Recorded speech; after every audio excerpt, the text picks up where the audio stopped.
The question is, in meditation, when you are watching the object or anything that comes into order, or your action like making cakes or handling cakes, so what? Or by observing, yes, especially in a retreat, because this is a full-time retreat and full-time meditation, you need to have full-time mindfulness. The moment you wake up until you fall asleep at night. When you are, of course, fall asleep, cannot be mindful. But during the daytime, it should be mindfully noted or mindfully aware of any object that comes into contact with one. Then only the insight can develop.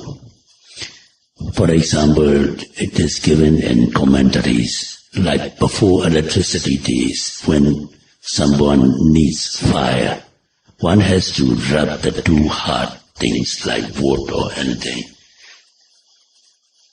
When rubbing enough, only then the heat arises and the fire can be ignited.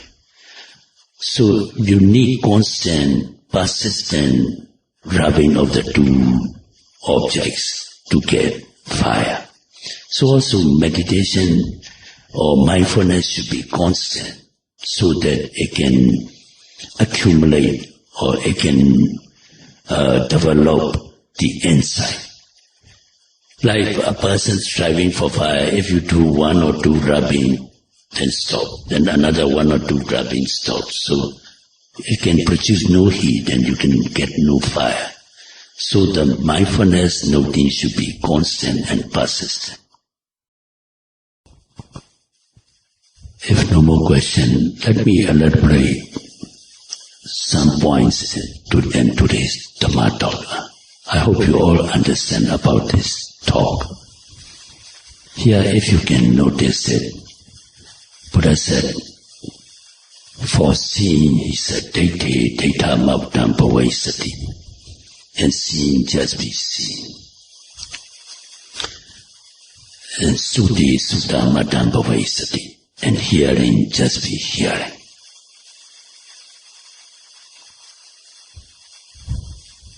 So we must, when we see something, we must know as seen, so that the object stay as just a visual object or the object that we see. So also when we hear some song, note as hearing, so that it stays as a song.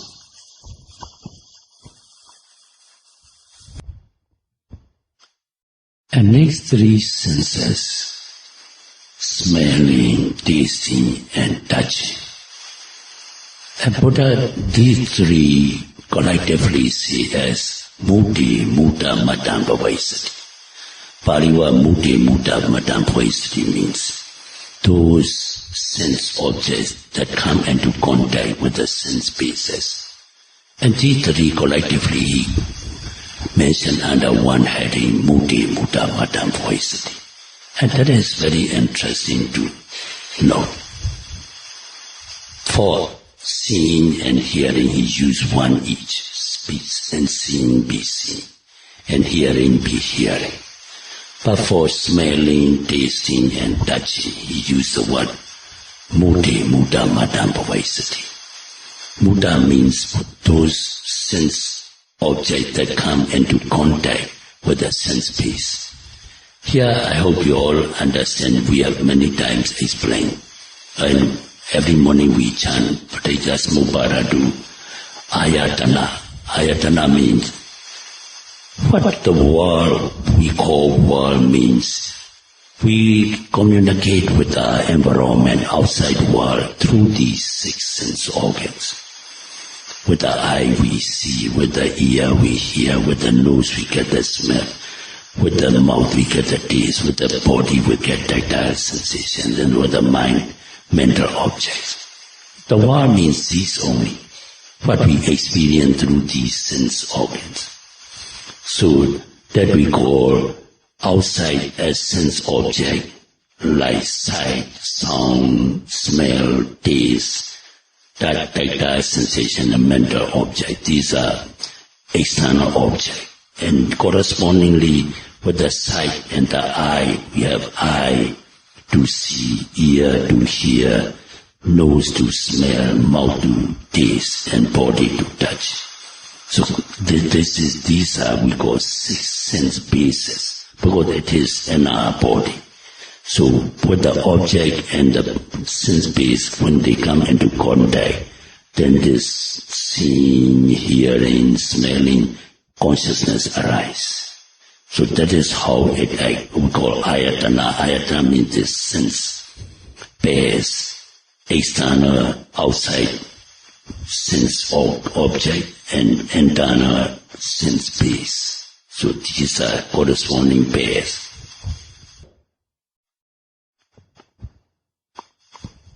Here I think that some of you, or most of you, I have many times explained how these senses work. You must know this because it is helpful in our meditation. And if some of you have studied Abhidhamma, and Abhidhamma is very clearly explained by Buddha. Like for seeing consciousness to arise, and normally we use in worldly usage, seeing, to see, our eye must be functioning, eye sensitivity. Not this eyeball at the back. Buddha's wisdom is amazing. That's what I'm trying to explain. Satyaku pasada, Pali word he uses, eye sensitivity. And that corresponds to a medical science at the back of the eyeball. That is the sensitive part of the eye. So that must be functioning. And there must be object. And there must be light. Aloka, light. And manasikara, one must focus attention. So on these 4 conditions, only the seeing consciousness can arise. He said, Jakunja, Pateja, Rupeja, Upejati, Jaku Vinyanan, Denan, Sangati, Paso. Eye sensitivity, visual object. Your eye may be good. I am sitting here. If we are sitting in the dark, we cannot see. And there must be light. Even there is light, we are sitting and facing each other. If your mind is somewhere, you don't see me, though you may be looking at me. Because seeing is by mind. That's why it is called seeing consciousness. These eyes and the object is just instrumental or the condition for the mind to arise. So that's how it acts. For seeing consciousness to arise, the eye sensitivity must be functioning. There must be an object to see, and there must be light and manasikara. These 4 conditions conduce, then seeing consciousness arise. That's how we see things when we communicate with the outside envelope. What we call world this is the world. Then when you note hearing, there must be sound. And your ear sensitivity, sota, pasada, ear sensitivity must be functioning well. Not this ear is just instrumental. And inside the sensitive area of the ear must be functioning well. And there must be akasa, space. If no space, you cannot hear. Like, though we are talking here, if somebody is staying inside, they cannot hear. Because there is a barrier, then no space for the sound wave to travel. So, ear sensitivity, sota pasada, sada ramana, sound, then akasa, space, and manasikara. These 4 conditions conduce, then hearing consciousness arise. Sotensa, cha, pateja, sateja, opensati, soda, vinyanan, denan, singati, paso. pleasant. The sound, the ear sensitivity, and the manasikara, then your hearing consciousness arise. Then what about smelling? To have a smell, there must be scent that can give smell. Like if you are smelling the flower scent or food, when we go to dining hall or when you pass by a kitchen where there's cooking, we get a smell. There must be smell. And kana pasada, your nose sensitivity must be functioning well. Inside the nose there is a horseshoe-shaped sensitive area where this smell comes into contact. Then we need these smell particles to be carried by wind, water. Paliwa water means wind. So there must be wind. There must be scent. Your nose must be functioning well. And manasikara. So also 4 conditions. Then only you can get the smell.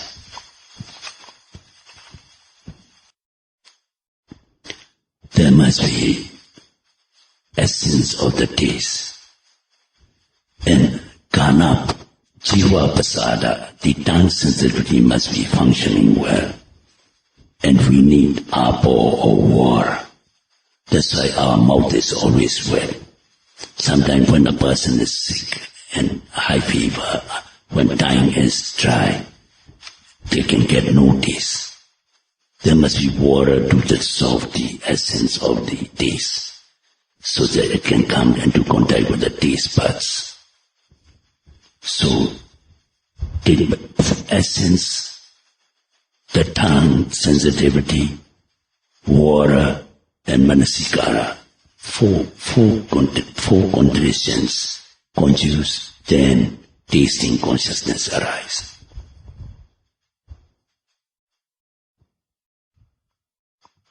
Then how about body sensation? Lord, there must be object. Because Buddha the tactile object, the object that can touch the body. Then kaya pasada, body sensitivity. Then phassa, that might be the right contact. And manasikara, then kaya vijnana, body consciousness arise. So that's how these sense organs act with external objects and internal basis, and this corresponding consciousness of seeing, hearing, smelling, tasting, and tactile sensations arise. Now you can understand. Seeing the object does not come direct contact with the eye. Just form and color is reflected to the eye. So also the sound, the mouth or any object does not come direct contact with the ear. Only by this vibration, sound waves come into contact. There is no direct contact for these two senses. That's why Buddha used separate word, dete, data, mata, pavesati, sute, sutta, mata, pavesati. But for smelling, tasting, touching, we need direct contact. Just now as I have explained. To get the smell, the scent must come direct contact with the nose sensitivity. So also the taste. You cannot get the taste by just seeing or hearing. From afar you cannot get any taste if it does not come into contact with the tongue. Because the two has to come direct contact. So also tactile sensation, like I feel this throat soft or rough. Because it's a direct contact with the body. Only you can feel the tactile sensation of body consciousness can arise. So these 3 senses, smelling, tasting, touching, they had to come into direct contact. That's why these 3 Buddha collectively say under one heading, Mudi Muda Mata Bhavasati. Amazing is wisdom is how can he get into these without studying medical science or anything.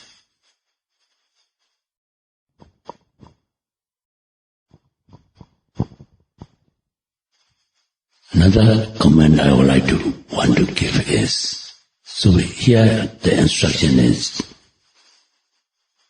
and seeing just be seen, and hearing just be hearing.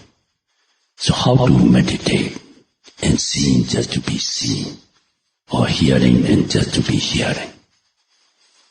The underlying meaning is, we are conditioned or habitually identifying or verifying anything, any of these sense objects that come into contact with us with conventional ideas or concepts. So at the beginning, of course, we cannot totally or completely ignore the conventional usage. We have to use the words. But at the back of the mind or deep inside, one should be open to understand the paramata or ultimate reality of the object you are noting. Like seeing. You see something and you note as seeing.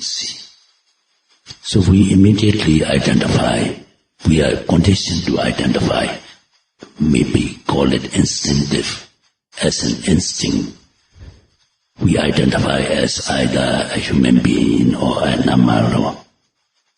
But in a meditation retreat, when one is striving or bent on having this spiritual progress or insight, one should try to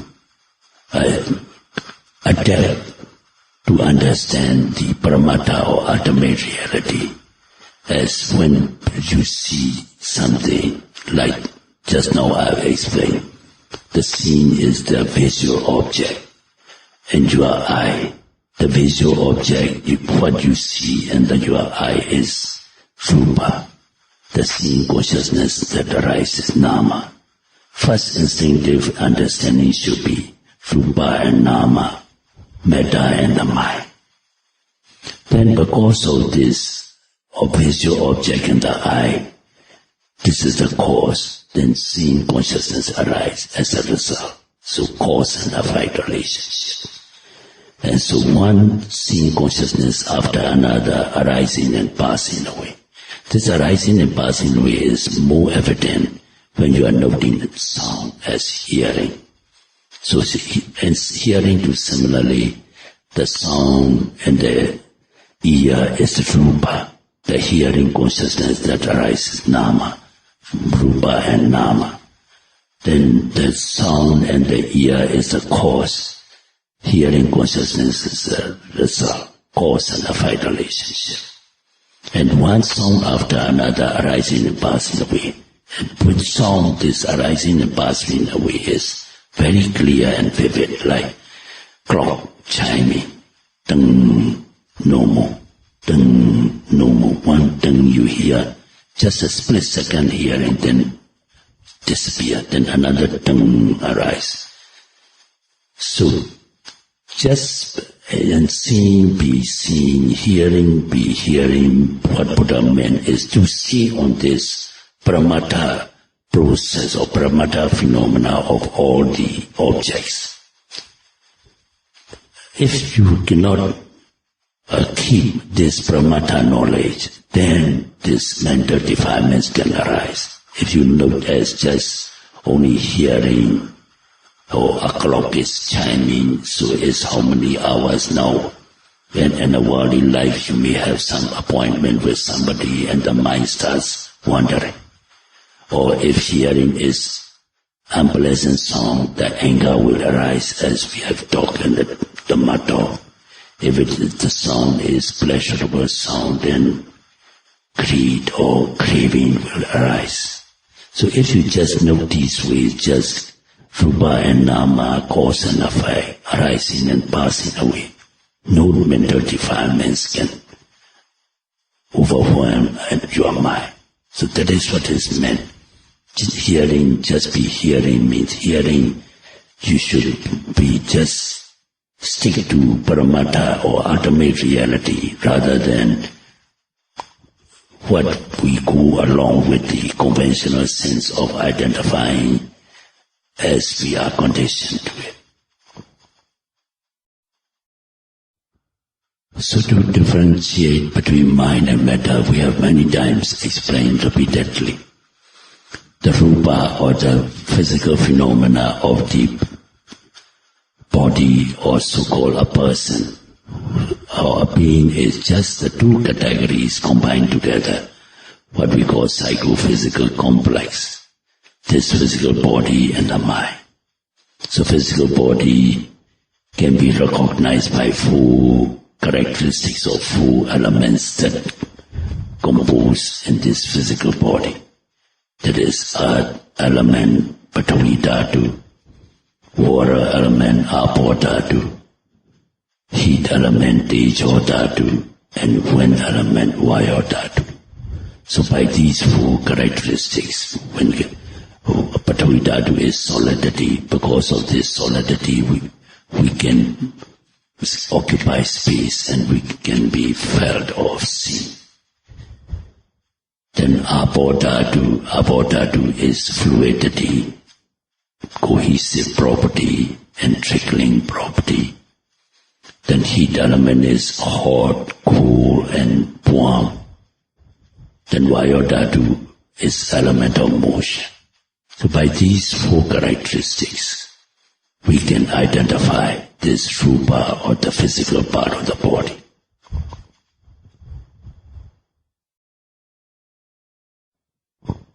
Basing on these rupa, there is a cognitive faculty or mental energy which we call nama.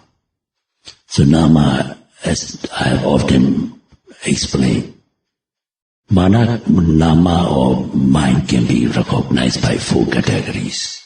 3 Cetasika mental fighters and 1 consciousness. But they come under nama. 3 Cetasikas or mental fighters are Vedana, feeling or sensations, Sanya, perception, and Sankhara, volition. And the fourth part of the nama is Vijnana or consciousness.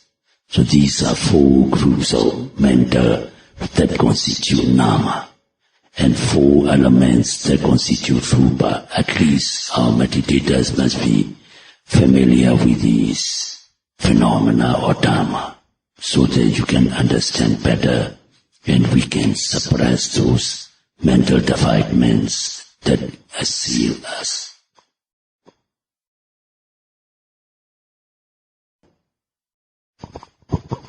Okay, let us stop it too late.